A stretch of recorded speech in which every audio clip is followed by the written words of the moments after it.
Buenas tardes, bienvenido a Solidarios, aquí en EDM Radio. Hoy vamos a hablar un tema muy profundo, importante y necesario, la discapacidad invisible.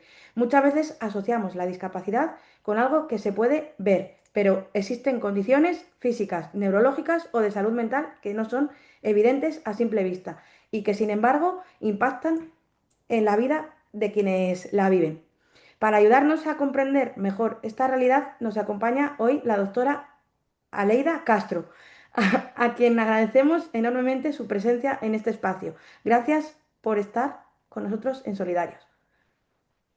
Nada, muchísimas gracias a ustedes por invitarme a participar en este espacio.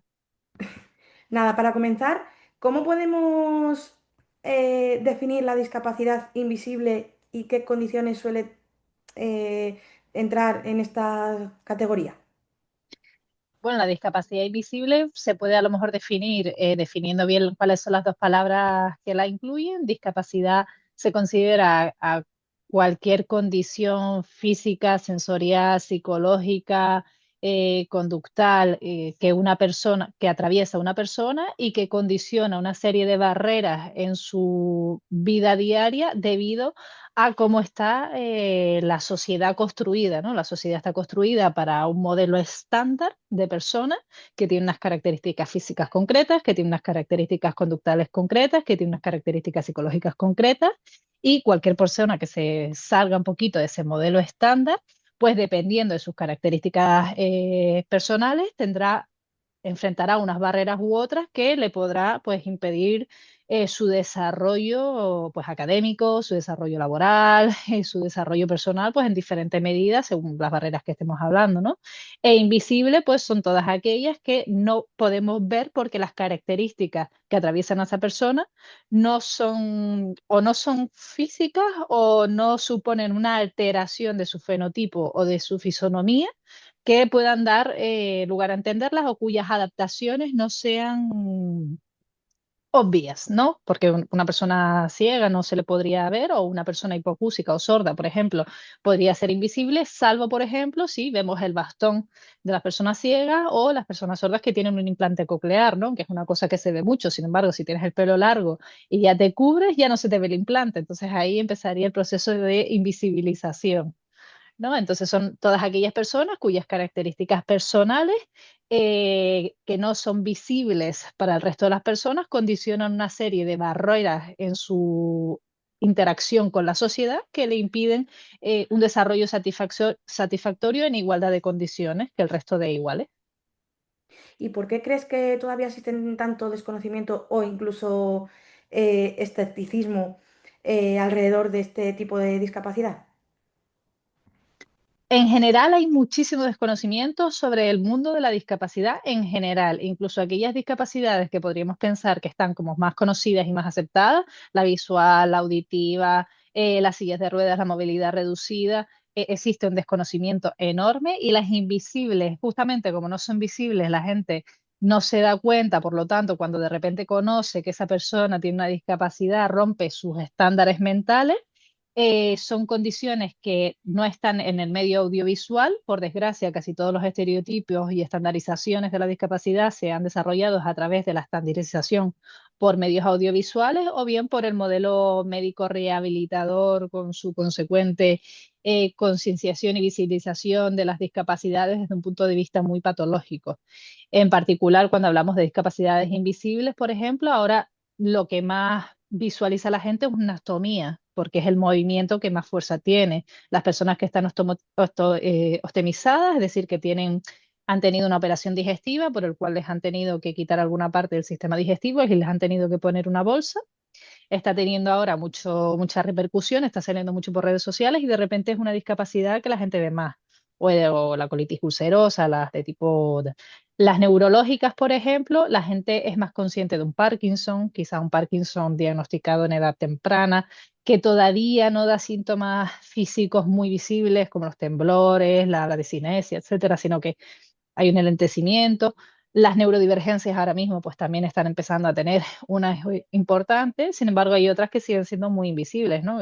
Son las enfermedades autoinmunes, las enfermedades raras, sobre todo las enfermedades raras que te condicionan determinadas barreras, pero que tienen una buena estabilización clínica, por lo tanto tú las sigues teniendo, sigues enfrentando barreras, pero también tienes una buena calidad de vida porque estás teniendo un montón de medidas de apoyo. Y justamente como no responden a este modelo de compasión de la sociedad, del pobrecito, no responden a este modelo muy material, muy físico de una silla de ruedas, un bastón o un implante coclear, o no responden, incluso yo que tengo una discapacidad auditiva, no responden al modelo estandarizado audiovisual, ¿no? O lengua de signos puras, e incluso dentro de la lengua de signos tampoco la gente está muy puesta. ¿No? En cómo es una persona y cómo es el colectivo de personas sordas realmente, no entiende la diversidad dentro de la discapacidad auditiva, es todavía el modelo del blanco-negro, ¿no? De o escuchas o no escuchas, y hay una gama de grises tremendas en medio, entonces en general yo creo que todas están muy desconocidas, todas están muy estereotipadas, pero las invisibles particularmente pues tienen este matiz de que hay poca visibilización y hay poca representación, ¿no? Y hay pocos referentes. ¿Cuáles son algunos ejemplos comunes de discapacidad invisible que afectan a muchas personas y que quizá no identificamos como tales?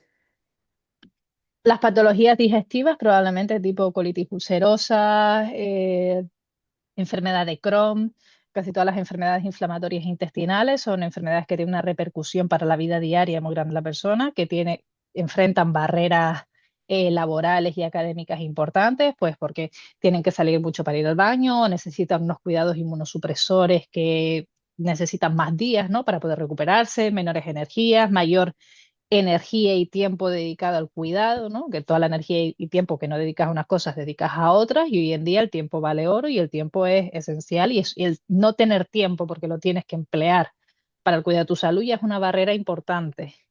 Las enfermedades neurológicas, sobre todo relacionadas con neuropatías. La neuropatía es cuando un nervio pues está afectado de alguna manera, pues normalmente hoy en día lo vemos mucho por radiculopatía, es decir, por problemas de la columna vertebral, que afecta a los nervios y hace pues que puedas tener parestesia, que es pérdida de sensación en las extremidades y dificultades para las movilizaciones. Esto ya es cuando las radiculopatías llegan a extremos muy grandes y que pueden generarte una movilidad reducida, pueden generarte que tengas que tener mucho cuidado, pues porque no te das cuenta, ¿no? Como los diabéticos, no te das cuenta de que te estás rozando y te salen úlceras. Están las enfermedades endocrinas, también muy frecuentes, los diabéticos tipo 1 y también los tipo 2, pero sobre todo los tipo 1 son de las grandes discapacidades invisibles, porque llevan unos manejos y unas rutinas y a veces unas barreras para hacer de según qué cosas por falta de adaptación. Las barreras son por falta de la adaptación de la sociedad, no por la enfermedad o la persona per se.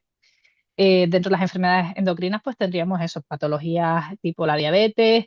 El tiroides depende de la afectación que tengas y de la capacidad de estabilización que puedas llegar a tener y de los niveles de barreras que tengas realmente en tu vida. Casi todas las enfermedades autoinmunes suelen conllevar una niebla, suelen conllevar una fatiga, suelen conllevar unos niveles de dolor crónico que, sobre todo en el ámbito laboral, pueden generar barreras de inserción laboral, ¿no? Las sensoriales, por ejemplo, las sensoriales más invisibles, no las sensoriales más estandarizadas, como la discapacidad auditiva de una sordera congénita profunda o una ceguera completa, sino estamos hablando de las sensoriales como hipoacusias neurosensoriales moderadas o baja visión, también están muy invisibilizadas, sobre todo cuando son adquiridas en edad adulta. La lista es enorme. Lo que pasa es que, como siempre, cuando hablamos de discapacidad tenemos no solo que ver la enfermedad, sino tenemos que ver la repercusión real en la vida de la persona, el tipo de vida que tiene y las barreras a las que se enfrenta. Si no hay barreras, no hay discapacidad.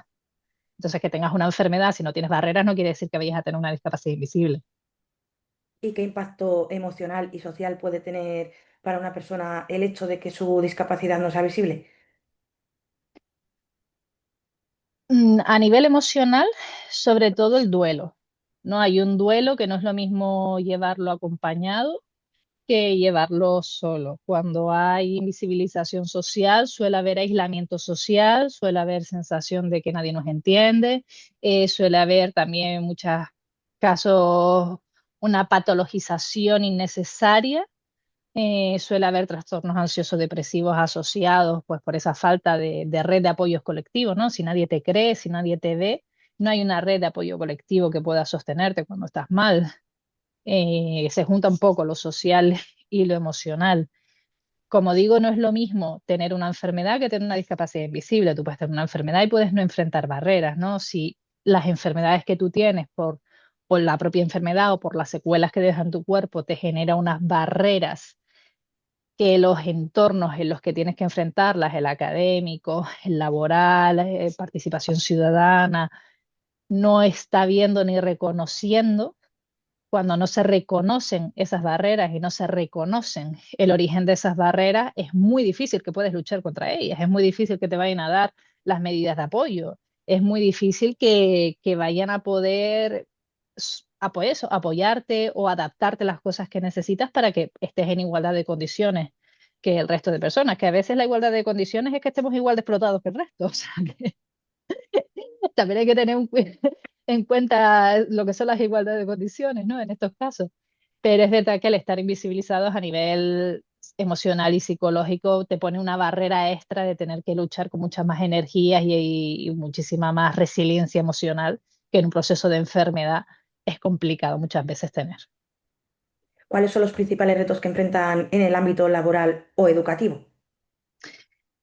En el educativo, lucho mucho por el ámbito educativo porque a mí mi enfermedad me tocó con 19 años y mis secuelas me tocaron con 19 años. Yo estaba en la universidad cuando adquirí mi discapacidad y a mí me intentaron echar de la carrera. Yo estudiaba medicina.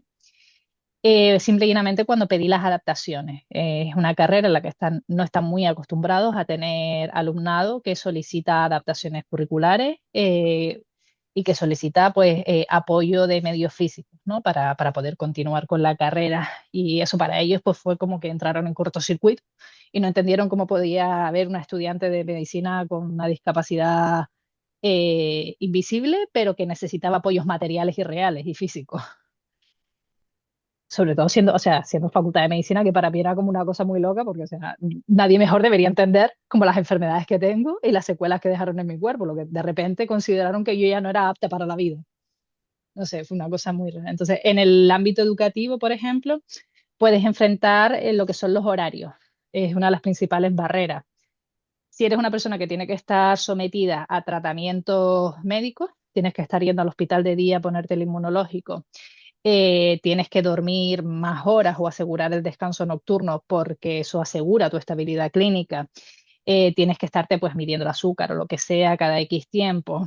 Necesitas pues a lo mejor salir un poco más a menudo por lo que viene siendo pues la fatiga auditiva o el dolor crónico o lo que sea, esas adaptaciones tienen que estar, ¿no? Es decir, de que sean un poco más laxos quizá con tu asistencia a clases, porque hoy en día eso puntúa para la nota, con a lo mejor los exámenes, que exista una cierta laxitud con respecto a la convocatoria, porque si justo el día del examen tú estás con un brote, justo el día del examen a ti te coincide con que tú tienes que pincharte el inmunológico, tu salud prioriza, ¿no? Entonces, es verdad que esas son las barreras que pueden existir en el ámbito académico. Ya si encima tienes una discapacidad sensorial, como es mi caso, ¿no? Auditiva o visual, pues tienen que poner todos los medios físicos materiales, bucle FM, sistema FM, adaptación adaptada, lectores adaptados pues para personas de baja de visión que puedan escuchar las clases, sistema de subtitulados cuando hay clases online, que después del COVID se pusieron muy de moda, pero nadie tuvo en cuenta que podían existir personas sordas que iban a clase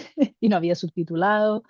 Las barreras son incontables. Yo que sé, si tienes una movilidad reducida, pues que funcionen los ascensores, porque en las universidades lo del funcionamiento de los ascensores es un poco aleatorio ocasionalmente, que las rampas sean rampas asequibles, porque yo he visto rampas donde parece que vas a hacer rappelling, y es como, pues mira, para poner esta rampa, tírame la cuerda para que yo pueda subir o bajar, ¿no?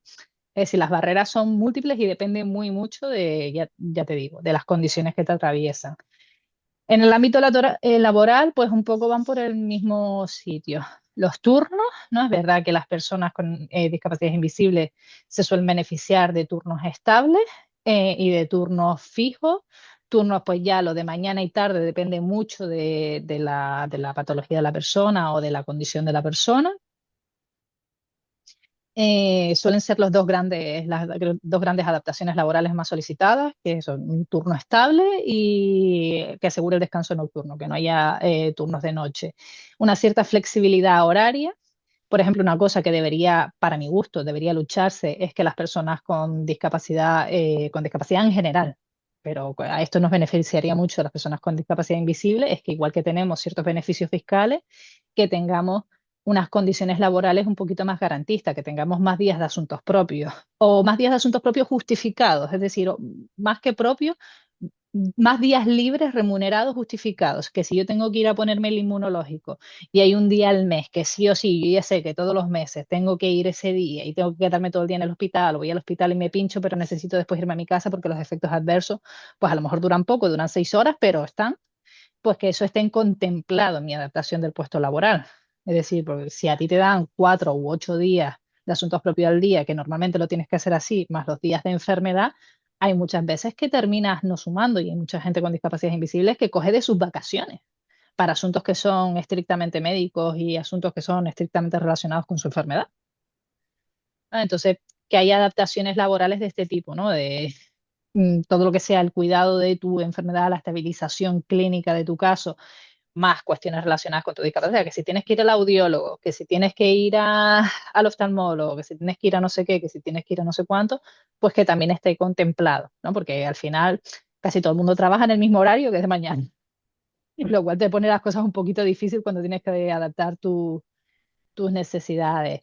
Pues en mi caso, por ejemplo, sensorialmente, yo siempre he tenido bucle magnético en todos los trabajos que he desarrollado. Yo trabajaba en urgencias hospitalarias y yo tenía un bucle magnético en urgencias hospitalarias que me lo pusieron allí. Mm, Es que las adaptaciones son tan amplias y dependen tanto del caso particular de la persona. Muchas personas con discapacidad invisible escuchan frases como, pero no se te ve, o no se nota, o no parece enfermo. ¿Qué consecuencias tiene este tipo de comentarios? De invisibilización, porque repito, no es lo mismo la enfermedad que la discapacidad.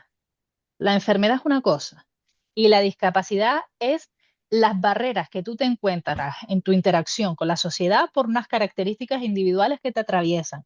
Yo soy una persona que cuido muy mucho de mi salud, intento estar permanentemente en la mejor estabilidad clínica posible y a mí eso no me quita que yo enfrente unas ciertas barreras. Entonces, no me ves enferma y probablemente no esté enferma. O sea, tengo enfermedades, tengo varias enfermedades, pero yo diferencio mucho, porque yo soy muy amiga del léxico, entre tener una enfermedad y estar enferma. Entonces, ¿no me veo enferma? Muchas gracias. No sé a qué te refieres. No sé si te refieres a que no tengo enfermedades y no te las crees, a que aunque tenga enfermedades las llevo muy bien. Gracias, las llevo muy bien, a costa de muchos esfuerzos, a costa de pincharme una medicación que me va a generar muchos efectos adversos, pero que me renta. Yo no viviré más allá de los 60, pero a mí me renta porque tengo una buena calidad de vida. Tengo una serie de secuelas que sé cómo manejar y no, la gente asocia mucho la discapacidad a la depresión, ¿no? Y yo soy una persona activa, feliz, alegre. A veces yo me lo tomo como un deseo de que la gente esté mal. Es como, deseo que estés triste, deseo que estés deprimida y deseo que te vaya mal en la vida para creerme tus circunstancias individuales. Y para mí es un poco como, pues vale. Después hay una cuestión que es el tema del enmascaramiento. Es decir, muchas personas con discapacidad tendemos a enmascarar nuestras barreras o tendemos a enmascarar cuando estamos mal o tendemos a enmascarar determinadas cuestiones, pues cada uno pues por las razones que sea, ¿no? Si estás en el ámbito laboral y tienes un ámbito laboral muy demandante, no quieres que se ponga en duda tu juicio, no quieres que se ponga en duda tu valía, no quieres que se ponga en duda muchas cosas. Si estás en el ámbito familiar y ya tienes determinada edad, sostienes muchas cosas.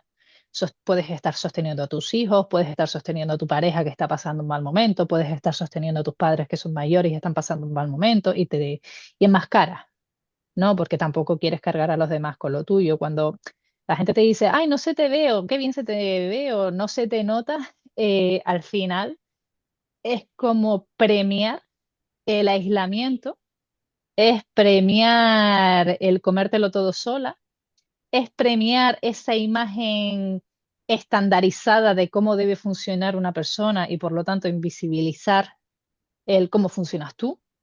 Entonces, a mí me parece que es muy duro a nivel emocional cuando te lo dicen y también me parece que es poco introspectivo por la sociedad, ¿no? Y por la gente que te lo dice, ¿no? Porque seguro que es la típica persona que un día se coge una gripe y está 3 días que dice, ay, que me muero, que me muero, que me muero, que las conozco yo, que le llega la fiebre a 39 y es como...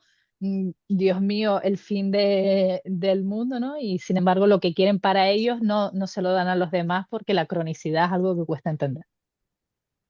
Desde el punto de vista médico y social, ¿qué cambios necesitamos promover para lograr mayor comprensión y empatía? Yo diría que uno es la honestidad.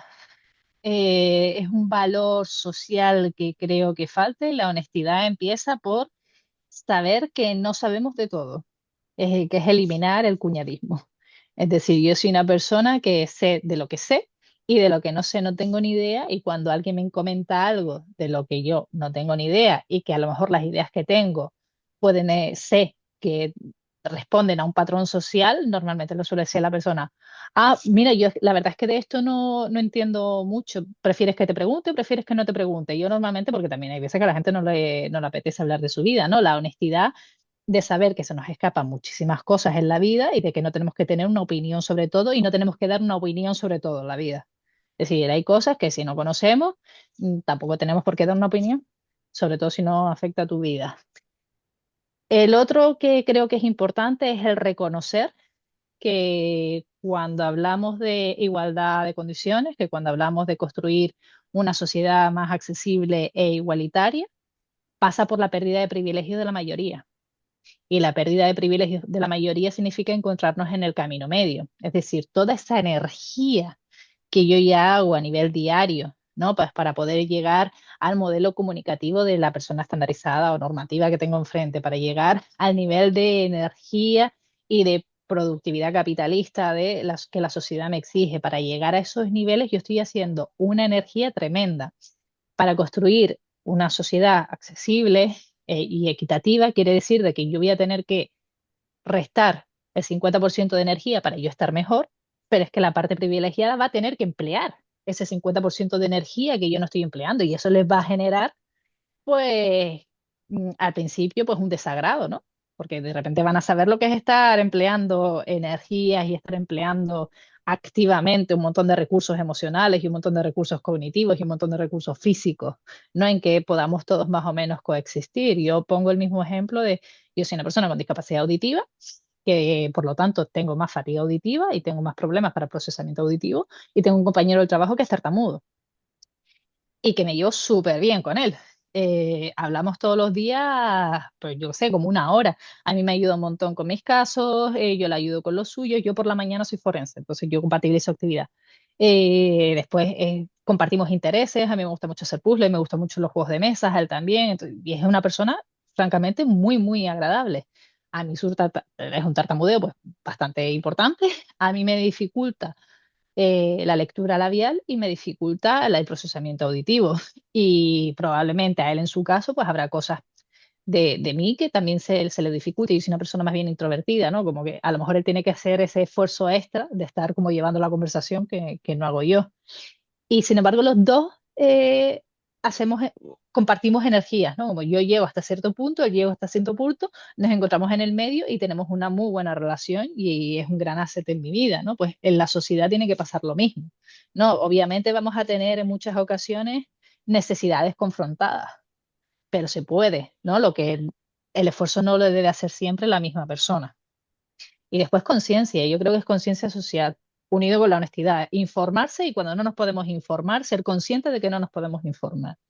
Y atrevernos y retarnos a romper con los esquemas, a romper cuando pensamos que algo no está bien, darle una vueltita, cuando pensamos que las cosas están viniendo de sitios que no son adecuados, por ejemplo, medios audiovisuales que tienen una serie de intereses, ¿no? Como es la activación emocional y la creación, pues, de modelos que nos satisfagan en determinadas maneras o determinados discursos, pues atrevernos a ponerlos en duda, ¿no? Yo creo que es más o menos el camino. ¿Y cómo pueden las familias y el entorno cercano apoyar adecuadamente a alguien con una discapacidad invisible? Yo diría que lo primero es escuchar. Lo primero es escuchar sin meter baza. Que una persona esté viviendo las cosas desde un punto diferente a donde la vivirías tú no quiere decir que su vivencia no sea legítima. De hecho, si tú vas a un grupo de pacientes, muchas personas con las mismas condiciones, las mismas barreras, tienen interpretaciones muy diferentes, pues según otras ejes que los atraviesen, su clase social, su género, su nivel formativo, un montón de cosas, ¿no? Si eso ya nos pasa entre nosotros, qué no nos va a pasar con personas que no viven, ¿no? Lo mismo que nosotros, ¿no? Entonces, a las familiares, pues eso, ser conscientes de que tenemos delante una persona que está viviendo una vivencia muy compleja, que no vamos a entender y que es escuchar, es estar, es sostener. También los familiares tienen que tienen que ser valientes y poner límites, pero poner límites adecuados. Es decir, no confundir el que algo no me esté gustando, el que algo me esté desagradando y el que algo me vaya a generar, me vaya a generar un gasto de energía con se están violentando mis derechos fundamentales y mi integridad, ¿no? Saber qué es un límite y qué no es un límite, para no dejar solas a las personas también. A los familiares les diría que comprensión de eso, de que están ante una realidad que no conocen. Les diría que se cuiden. Hay muchos familiares que se sobrecargan mucho en el proceso porque tampoco ellos tienen una red de apoyo. Tampoco los familiares tienen a nadie que les estén diciendo lo que hacer. Cuando ya te pilla de adulta, yo tuve la suerte de que mis padres son una gran red de apoyo, ¿no? Pero los pobres emocionalmente, pues no tienen muchas habilidades, son ingenieros industriales y todo ha sido técnico. Mi vida está súper tecnificada, los últimos audífonos, el no sé qué, y gracias a eso he salido adelante, ¿no? Entonces, también a lo mejor las familias saber en qué pueden flaquear y ser muy honestos al respecto, ¿no? Es decir, a lo mejor eso te van a apoyar mucho a nivel material, pero a nivel emocional vas a estar un poco más sola, pues porque tus familiares también tienen sus limitaciones, ¿no? Porque cada uno es como es. Le diría a los familiares que hagan un esfuerzo activo por formarse por su cuenta. No, que no dependa todo de la persona enferma, porque la persona enferma puede estar muy cansada, puede estar deprimida, puede estar ansiosa y a ti tú no tienes ganas de estar todo el santo día explicándolo todo. Entonces, que se formen por su cuenta, que acudan a grupos de pacientes, que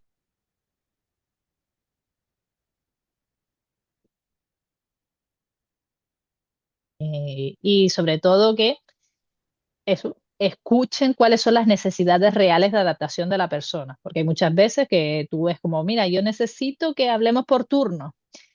Y mi madre dice, yo sé, y mi madre de repente lo transforma en vamos a comer en una mesa y la vamos a disponer así, o cambia la disposición de cómo se sienta la gente en la mesa y dicen, no, esto no es lo que yo te estoy pidiendo.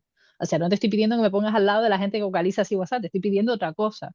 ¿No? Entonces, escuchar exactamente cuáles son las medidas de accesibilidad o las medidas de apoyo que nos está pidiendo la persona y no nosotros en nuestras elucubraciones, pues lo que nosotros consideramos que esa persona necesita, sobre todo si la persona está siendo clara.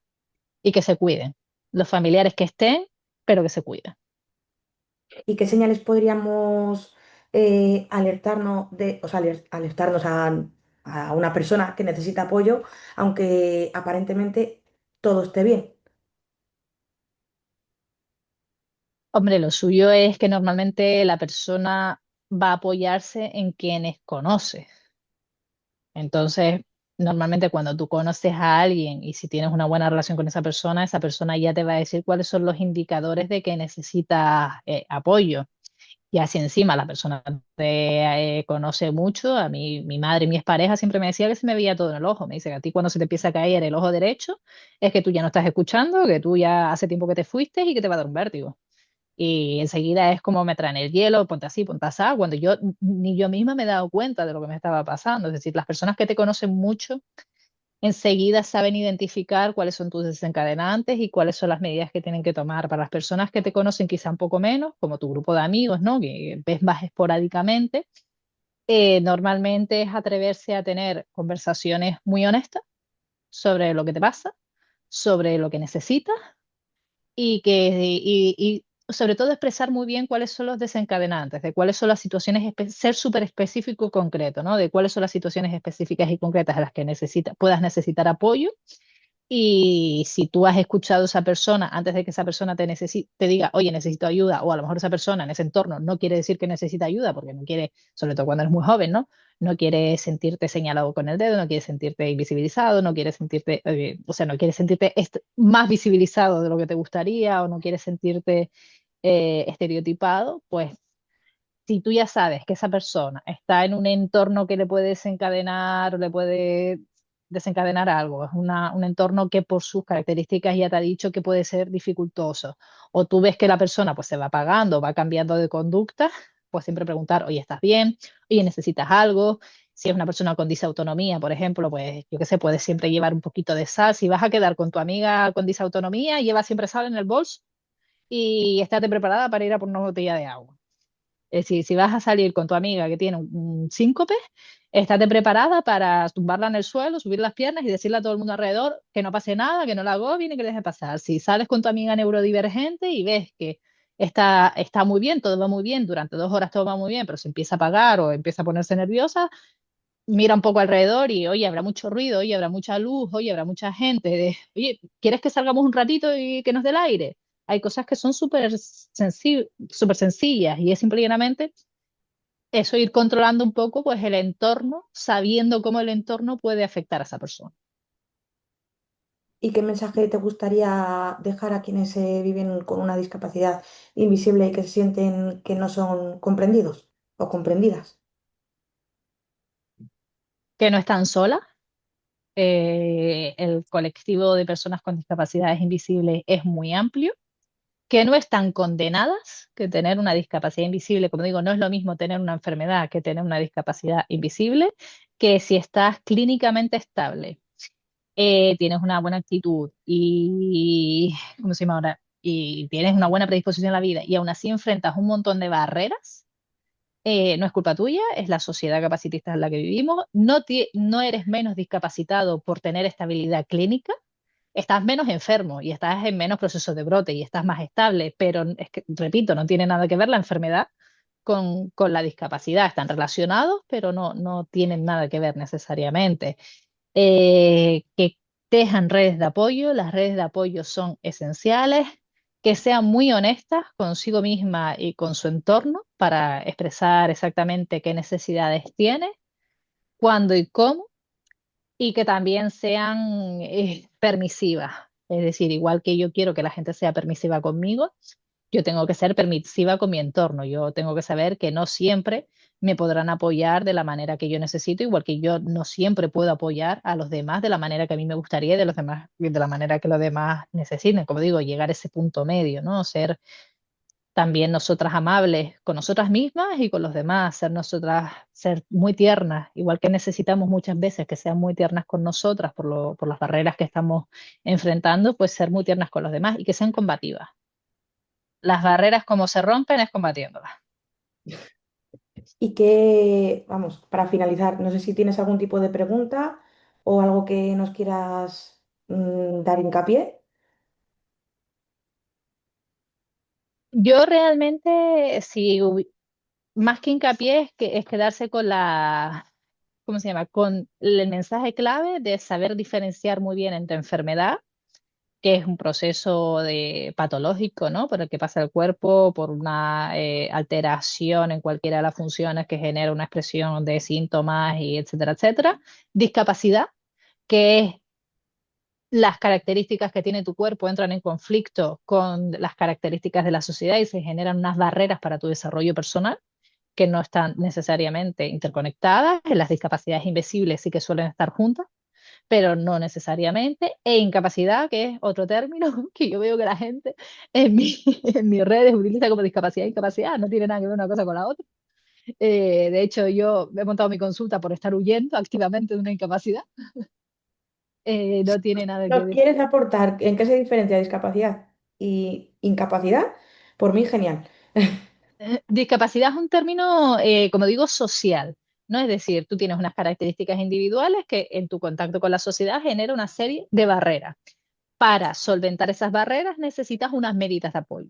Cuando a ti te dan esas medidas de apoyo y esas barreras se diluyen un poco más, pues tú puedes desarrollarte, puedes terminar tu carrera, estudiar en igualdad de condiciones, puedes acceder a un puesto de trabajo, puedes trabajar en en equidad de condiciones. Equidad de condiciones significa que tienes la misma capacidad para mantener tu salud y tus cuidados, al igual que tus compañeros, lo cual en nuestra sociedad ya empieza como a equilibrarse un poco.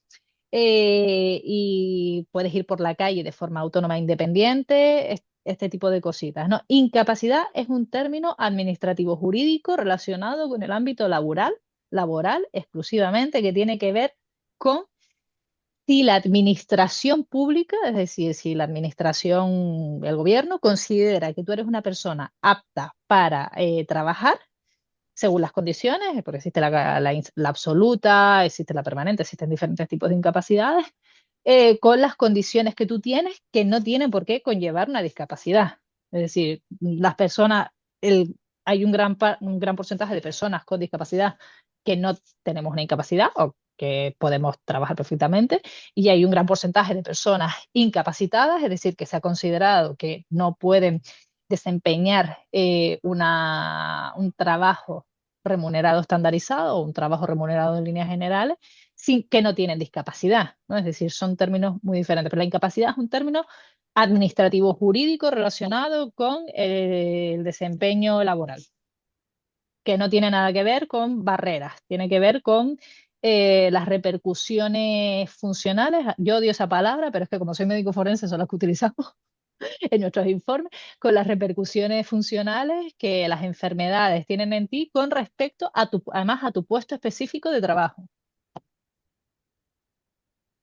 Pues nada, muchas gracias por compartir tu conocimiento y ayudarnos a entender mejor una realidad que muchas pasan desapercibida, pero que merece toda nuestra atención y respeto. A nuestra audiencia les recordamos que la empatía empieza escuchando y creyendo en las experiencias de los demás. La discapacidad no siempre se ve, pero siempre se siente y se vive. Esto fue En Solidarios, NDM Radio. Todo, muchas gracias por acompañarnos y nos escuchamos en la próxima semana. Pues muchísimas gracias por tenerme esta noche con ustedes, muchísimas gracias por este espacio y por dejarme participar, y espero que a todos sus oyentes, pues por lo menos lo que yo haya compartido les haya ayudado un poquito. Estoy un poquito acelerada por lo que es el ritmo de trabajo y porque ya estamos a última hora, pero les agradezco mucho que se hayan quedado este huequito para escuchar este tema tan interesante. Hasta luego.